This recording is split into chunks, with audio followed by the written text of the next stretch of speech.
Hey guys, today we're going to be doing an LS400 98-2000. This is a left-hand drive and it is adapted for use with a manual gearbox. So let's do this.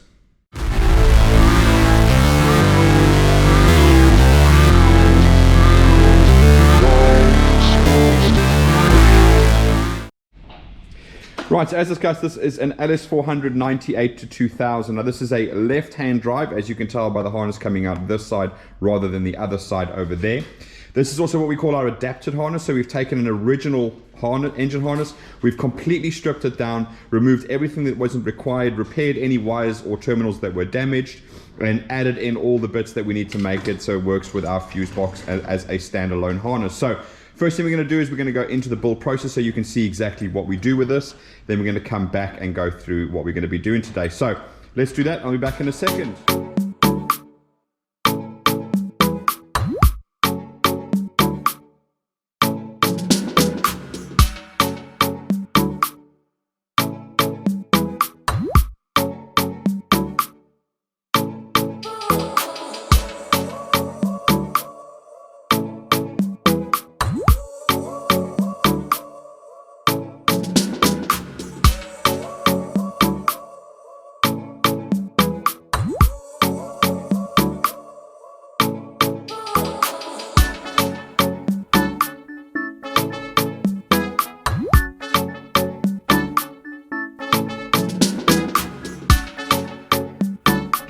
Right, so now we're back and we're going to go through what we're going to be doing today. So two big sections. One, we're going to go through the entire layout of the harness. So basically we're going to go from the ECU end all the way to the other side over there, showing the customer exactly where everything goes on these engines. Might be useful for some guys if you are stripping your engine just to know where everything plugs in.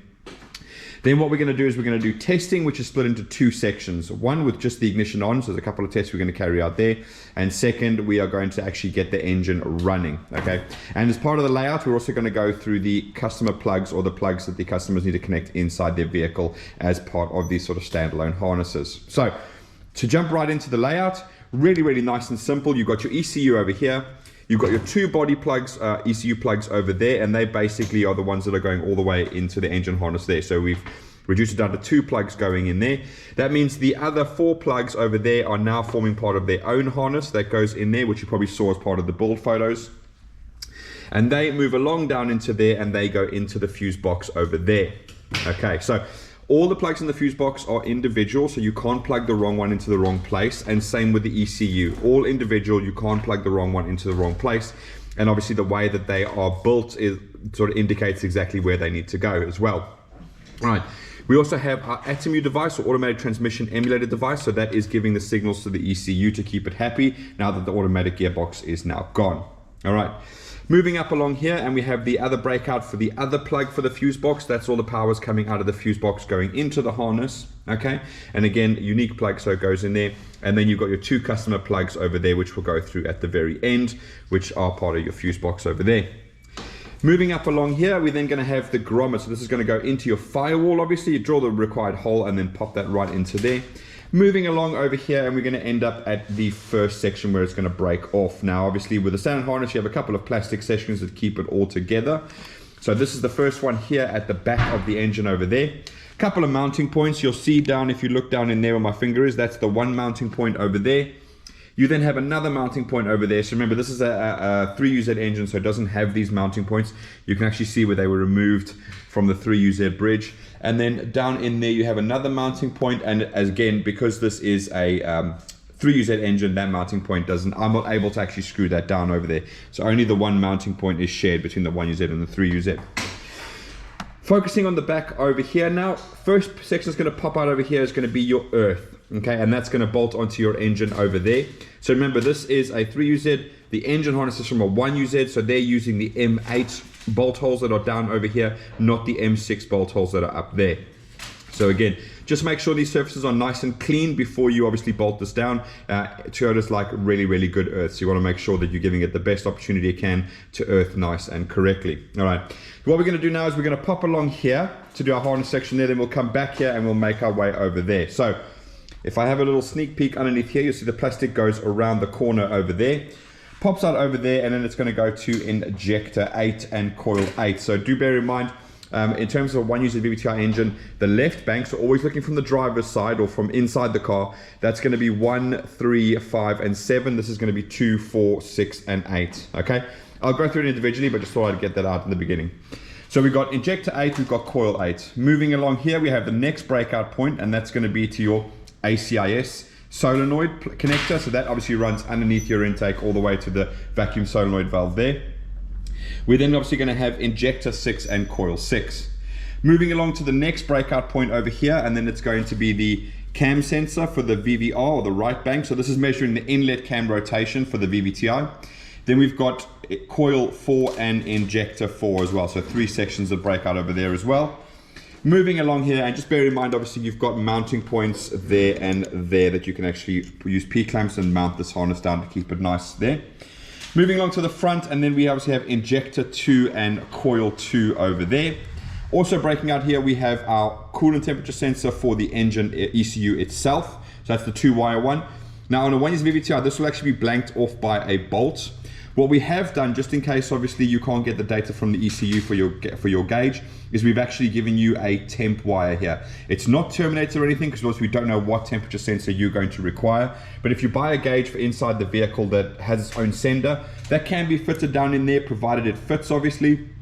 And then this wire comes out over there. So when we go through the fuse box plugs, you're going to see exactly where that wire comes out there. So you can just run it through there and into your cluster or your separate coolant temperature gauge that you need to there. Also coming out of here is going to be our oil control valve for the right bank. So that's that grey plug over there. Also coming out here is going to be our mass airflow sensor. So remember, on the 1UZ VVT-is, it's what we call or I call the bullet style manifold. Looks like that over there. So please be sure it's not this type of mass airflow sensor. Your mass airflow sensor should look like that. Okay, it's much bigger than the other one, and it looks almost like a bullet shape when you look down inside there like that. Right, moving along down over here, and then the harness is going to come down to here, and this is the first section of stuff that we've added in, because obviously on the VVT-i 1UZ, they had a little harness that ran underneath the engine like that, and it had this alternator plug in. We've now added in as part of the harness to make it one complete thing, more like a 3UZ. So there's your 3-pin alternator plug that goes directly in there, and then we are moving along there, and there is going to be your lambda sensor for the right bank. Okay, so remember, we're only using the lambda sensors for the main ones, which are right here. We're not using the secondary ones at all, but we'll go through that as part of the diagnostics in a minute. Right, so moving along to the back here, basically all that's going to happen is it goes along here, and then you end up at your starter or sub harness plug is what I call it. So it goes to the starter motor and the knock sensor. So that runs down there, goes into this customer's section that goes down and bolts into the starter motor. So I'm going to cut to a picture of what it looks like underneath there now, so you can see obviously the grey section bolts to the starter motor. It then obviously goes to the starter motor solenoid plug, your 2 knock sensors, and you'll see we've actually rebuilt the knock sensor harness because the wires were already cut. And obviously they are all labeled now knock 1 and knock 2 for you guys. Okay, so coming back to here now, then we're going to move a little bit further along there, and this is the section over there, and I'm going to flip around now because it's going to be much easier to show you from the other side. Right, okay, so popping out this little section obviously used to be the automatic gearbox harness, which is obviously no longer there, but we have our second earthing point. Pardon me. Light went haywire there. So we've got our second earthing point again, so it's using the M8 holes, not the M6 holes that you would find on the 3UZ. Okay, just make sure you get the right bolts for that. You do actually have another bolt hole over here, which you can, if you want to, run an earth strap from here to your firewall. There's no harm in doing that. As a matter of fact, it probably would do you more favors than harm. Right, also coming out of here is going to be your lambda sensor for this side over here. So as you can see underneath here, there's my lambda sensor there. There's my plug over there. Just a word of warning, there's a metal plate that goes between the exhaust manifold and here, and it bolts to the block. Don't remove that, because that's the only thing protecting the connector and everything from touching the exhaust and melting. Okay, so please guys, make sure you retain that metal bracket to keep this plug nice and safe. Right, so moving along from there, harness is going to pop up here and then obviously pop up over here, and then we're going to enter another piece of plastic that keeps everything together, and that bolts on over there and over there. Just going to try and turn the light down a little bit, see if that's any better. No. Right, okay, so this section has 3 sections coming out the side, and it's got obviously the section that's going to carry on over there. So First section down there is going to obviously be injector 7 and coil 7. Now what you would notice is that this coil used to come out here and then go like that, so we've moved it over here to make it easier for you guys to identify which one goes where. So if we just keep these two here, these two here, these two here, and these two down there. Okay, so popping out the back, injector 7, coil 7. A little bit more forward, now we have three things popping out. We've got, two things popping out. We've got injector 5 and coil 5.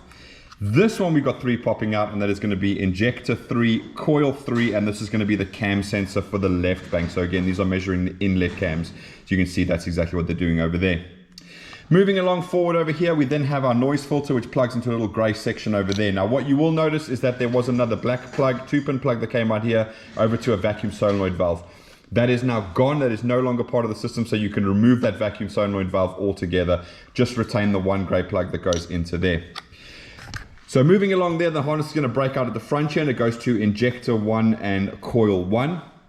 It also then goes to the oil control valve for the left bank over there. There's then a very short little section over there, and then it's going to pop out and it's going to go to the drive-by-wire accelerator position sensor. So although you can see you do actually have an accelerator cable here, this is a drive-by-wire throttle system. Okay, so this obviously is not connected to the throttle plate itself. There is a motor which is right here which is turning it. So this is actually an accelerator position sensor, and it plugs in directly at the top over there, and the harness runs along there to 2 clips and goes down into there. Okay, then we're also running to our TPS plug over there. So there's your TPS plug, and if you have a look down in there, there's your TPS sensor. So this is basically a little sub harness that Toyota make as part of their throttle, which then plugs into that, because obviously it'd be very inconvenient to get the plug in underneath there because it's a very, very tight squeeze. All right, then the harness goes underneath the throttle motor like that, and it breaks off down here, and then it goes to the drive-by-wire motor plug. So that's that one over there. Also goes to the front cam sensor. So remember, there are 3 cam sensors on a VVT-i 1UZ and a 3UZ. Then it pops down over here, and there's the sort of mounting holes there and there. These are not the original ones, these are other clips that I found in here, but the harness goes down through there, pops down to over here, and then it splits into 2 sections. So one section goes down through that hole over there, down through there, and then over to the crank sensor. And the other little section that splits up is going to be your oil pressure switch. So that goes down there. So remember, this is an LS400 3UZ engine. So that's why the oil filter housing looks like this. On your 1UZ VVT-i, your oil filter housing will actually be back here. That's why the oil splits up over there. So you can actually run it through that hole, bring it out through there, and then plug it into the oil pressure switch, which will actually be facing that way in this particular case. Obviously it works for both ways. You can do it on an LS430 or you can do it on a LS400. Not a problem at all. Okay, so that is the complete layout of the harness. So what we're going to do now is we are going to go through the connectors that the customer needs to connect inside the vehicle. Now, if you've watched any of our videos, the 9-pin plug is pretty standard. It comes on basically every single harness.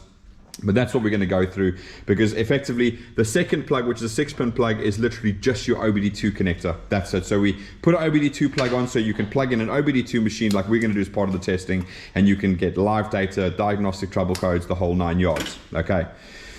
Right, so with every harness, you guys get a welcome pack, quite a few pages. Obviously, this is the plugs that we go through over there. We also have a diagram of the fuse box showing you what each relay does, what each fuse does, and what size it should be. Okay, and we have a whole bunch of the trouble codes, because we'll show you how to read those without a diagnostic machine in this particular case, and obviously the plugs that we go through there, and some hints and tips for you guys as well. Right, so starting with the 9-pin plug, it's really, really simple and straightforward. Pin number 1 is going to be our red 14 gauge wire, and that is basically the main power for the fuse box. Okay, so that one needs to be taken to a permanent 12-volt source, not an ignition 12-volt source. Reason being is that the ECU learns, obviously you have long-term fuel trims, it stores diagnostic codes and everything. So the second you disconnect permanent 12 volts from the ECU, it resets itself instantaneously. So it is very important that you connect the red wire to permanent 12 volts, because if you're trying to do diagnostics and you connect that to an ignition source, every time you turn off the key, it's going to reset the ECU. So whatever codes you had are going to be wiped, and you're going to have to start again. So it's going to make diagnostics virtually impossible. So please, I can't emphasize enough, connect that to a permanent 12 volt source. All right. Next up is going to be number 2, and that's going to be black with a yellow tracer, the one I got in my finger there. Now that is a start signal. Now in this case that requires a 12 volt start signal, and obviously we do that because the majority of times you guys are going to be using a key or ignition barrel to get your signals, and therefore the start signal is going to be a 12 volts from the key barrel. If you decide to use a push button start, obviously just the other side of the push button start, you can give it an ignition 12 volts, and then this black with a yellow wire goes to the other side of the start switch, and that will work as well. Next up is number 3, and that's going to be yellow with a green. So it's actually the one over there. You probably can't see it in the camera, but that is the temperature wire. So remember we spoke about this temperature wire that I have here?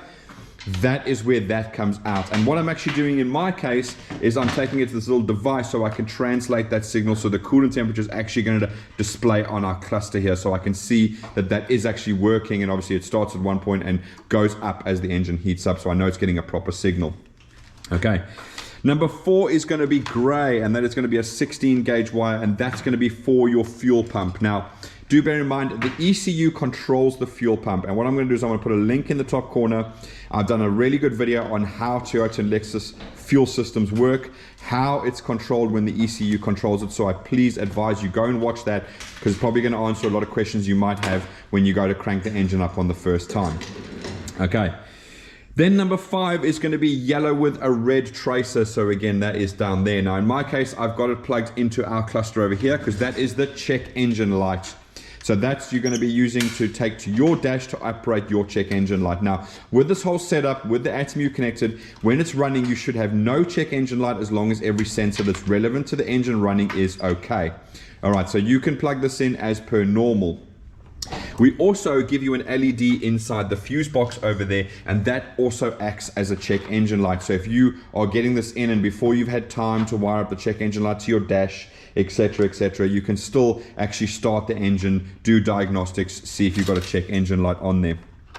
Right, next up is going to be number 6, and that is going to be a solid yellow wire, and that is your tacho signal. So in this particular case for the 1UZ VVT-i, the tacho or rev counter signal is actually sent from the ECU to the yellow wire over there, and I've got it plugged into my cluster over here, so we are going to see a rev counter signal. Just bear in mind that this is obviously an IS200 cluster, so it's looking for a 6-cylinder signal. The 1UZ and the 3UZ engines give a 4-cylinder signal, which is a legacy thing left over from the non-VVT-i 1UZ. So this reading will be slightly wrong. All I'm really wanting to do is make sure that the signal is coming through, and we are getting a tacho signal through the yellow wire. Number 7 is going to be our black with the red. Now that is our actual ignition wire. So that is the wire that we want to actually connect to an ignition 12 volt source. That's what's going to activate everything, turn on the relays, turn on the ECU, the whole 9 yards, okay? So that one you do want to connect to it.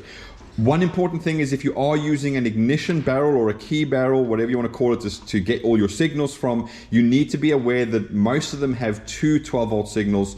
One is called accessory, one is called ignition. Now the problem with accessory is when you move the key to the start position, it cuts power to the accessory. So what you need to do is you need to make 100% sure that if you're getting your ignition 12 volts from your key barrel, that it is actually an ignition 12 volts and not an accessory 12 volts. As you can imagine, if you get an accessory 12 volts, the moment you turn the key to the start position, you're technically going to shut everything down, including the ECU, so the engine's not going to start. The engine will still crank over because the permanent 12 volts is supplying the power for the starter relay. You're supplying the 12 volts for here, and obviously the other side of the relay is grounded.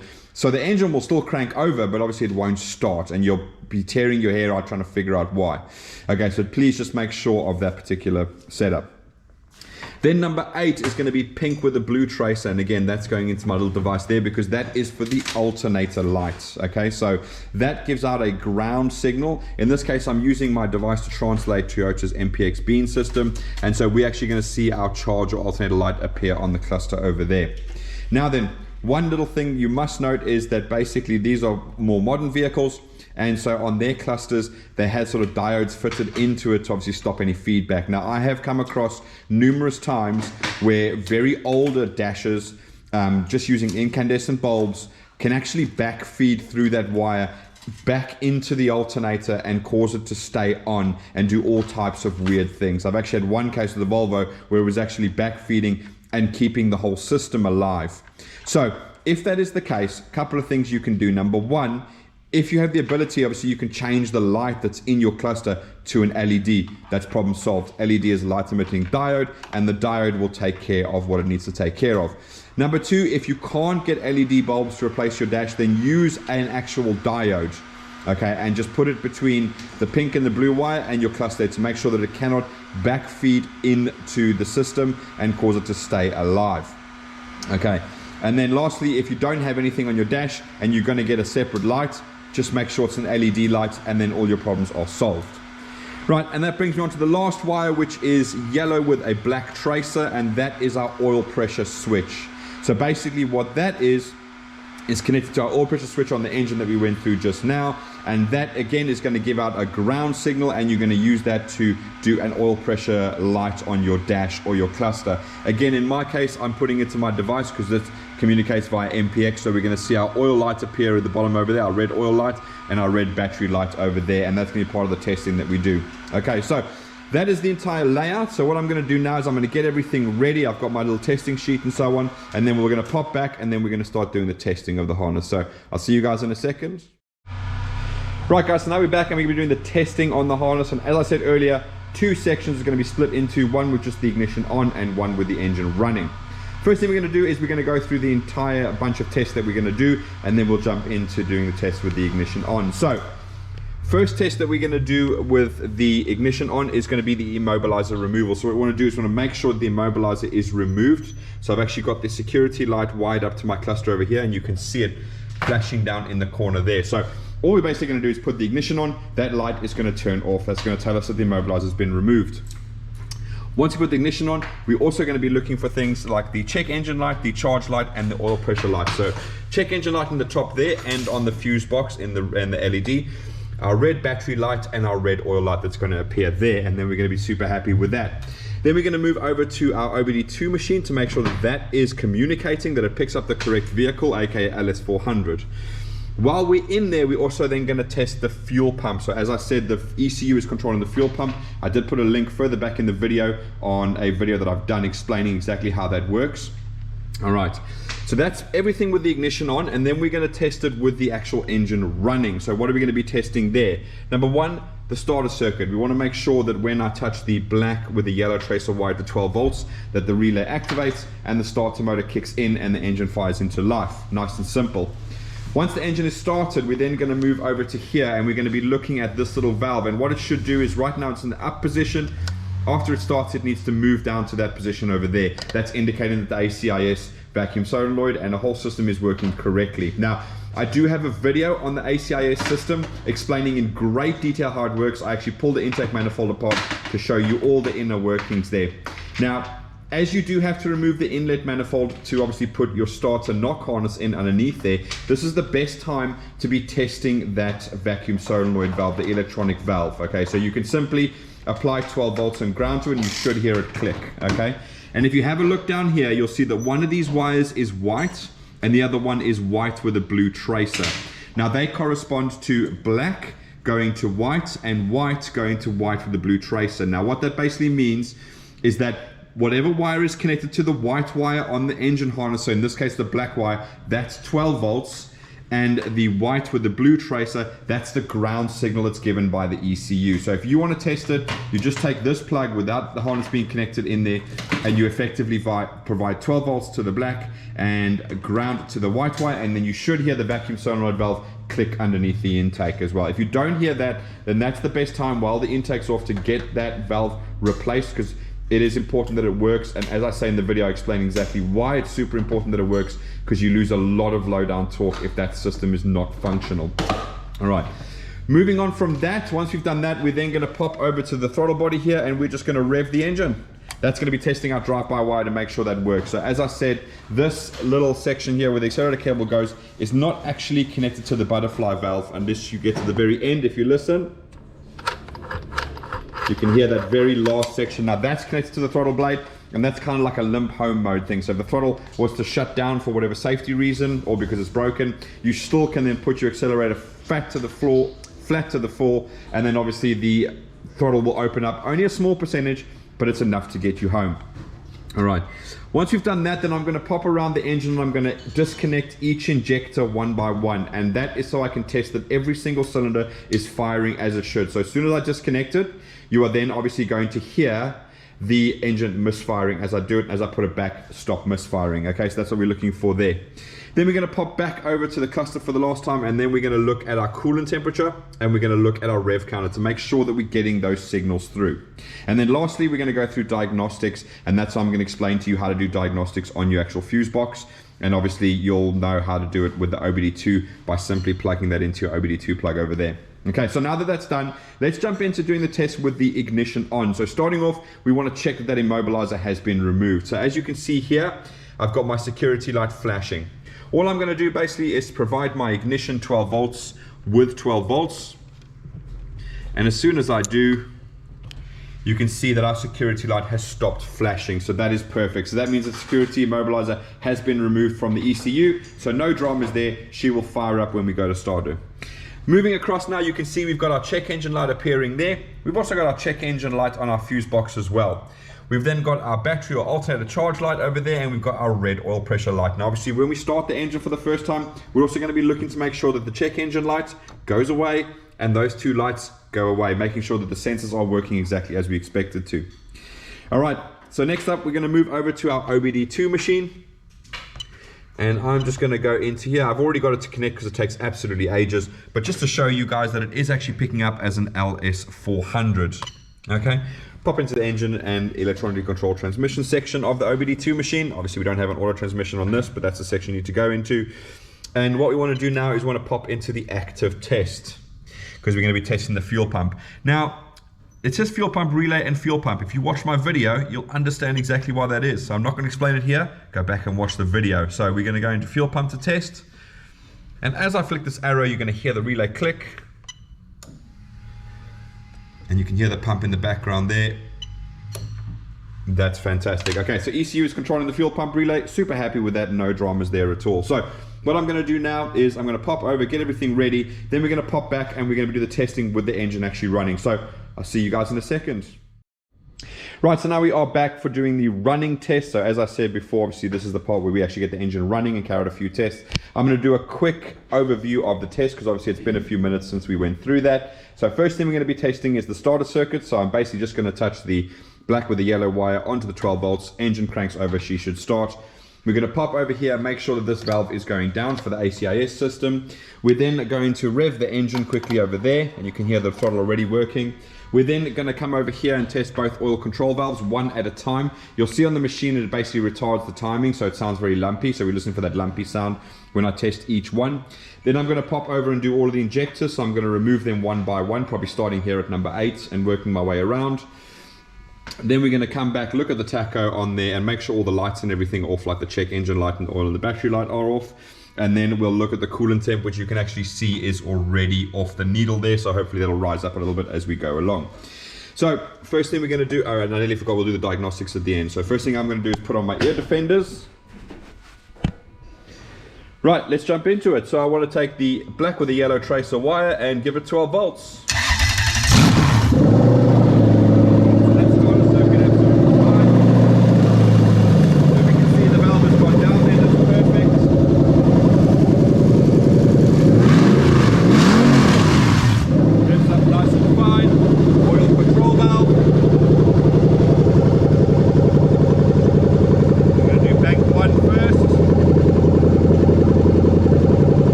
I'm gonna put the ignition back on a second. All right, so you can see all the lights have come back on again, check engine lights on. So as you can see, the engine does run with no check engine light at all, so you can connect it up happily to your dash, and obviously anytime that does come on, there will be a relevant signal that you need to address. Okay, so let's move on to the diagnostics part of it. Now, obviously, really simple and straightforward. You can use an OBD2 machine like this. Now, I have had some customers comment that some of those cheaper Bluetooth OBD2 ones don't tend to work.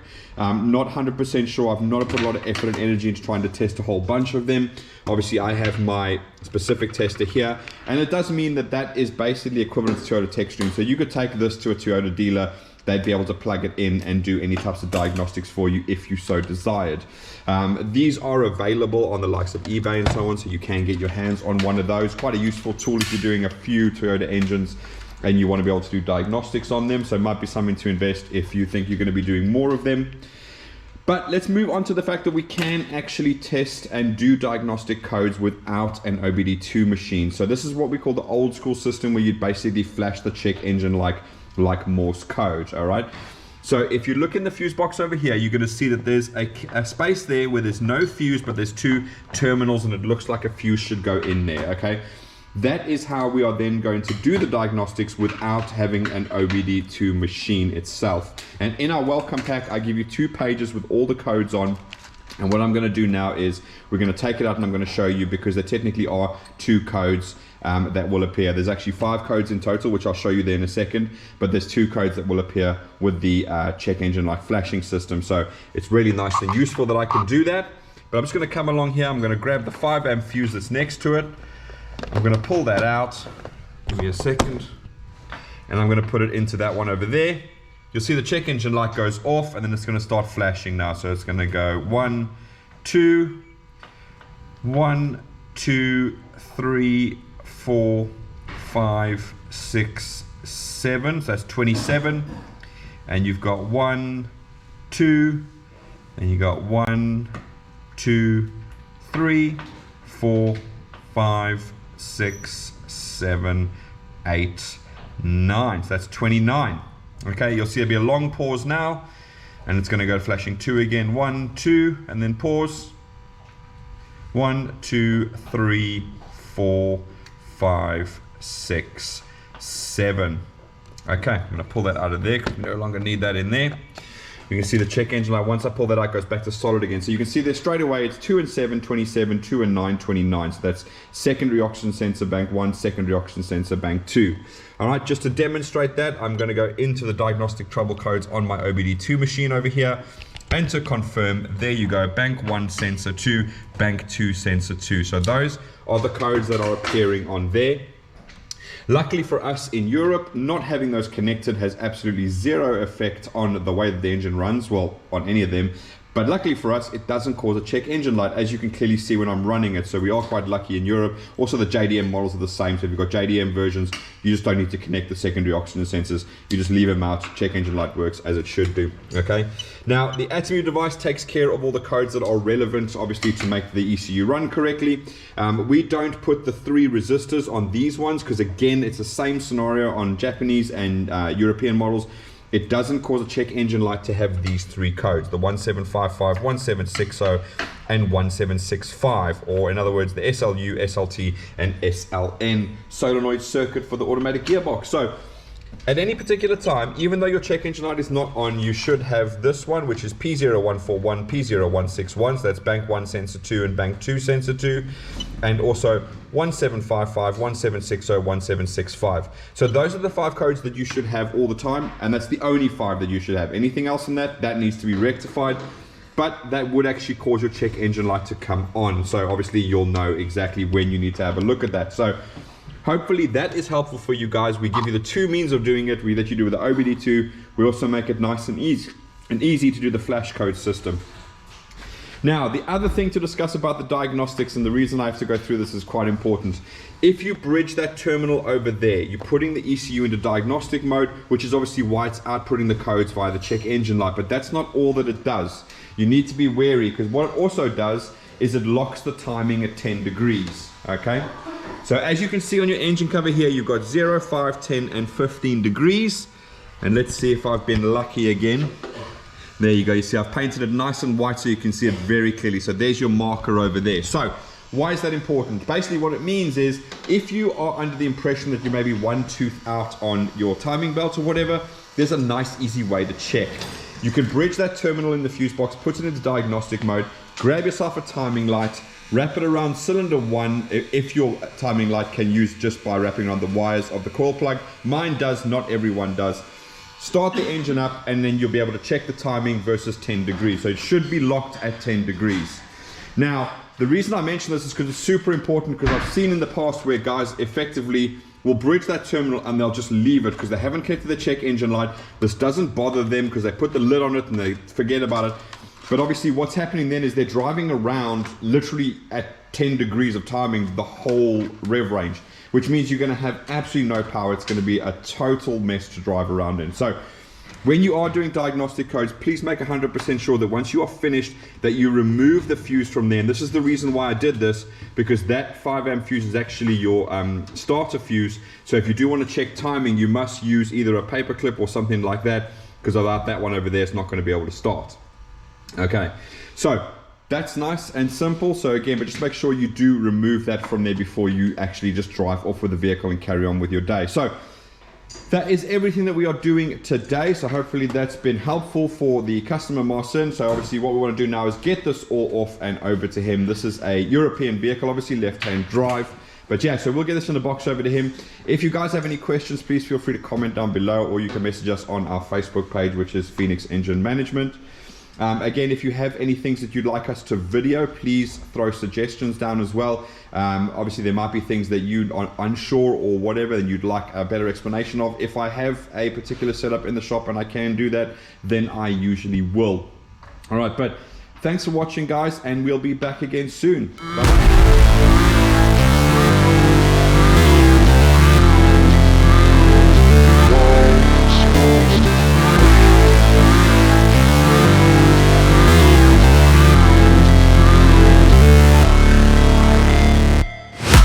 Never break, always fight, never quit, do it right, play the game, win it life, have no shame, there's no time, feel the pain, live the grind, I could change, in my mind, pick a lane, commit and climb, the only way to win it life. I never miss, that's fact, taking big swings, put your hand to the bat, put me in the ring, you'll go out in a bag, cause I sing what I mean and I bring it to the mad light. Ain't got time to kill, I got time to feel, I took the red pill, I know life's short so I wanna live real, but how is it supposed to feel?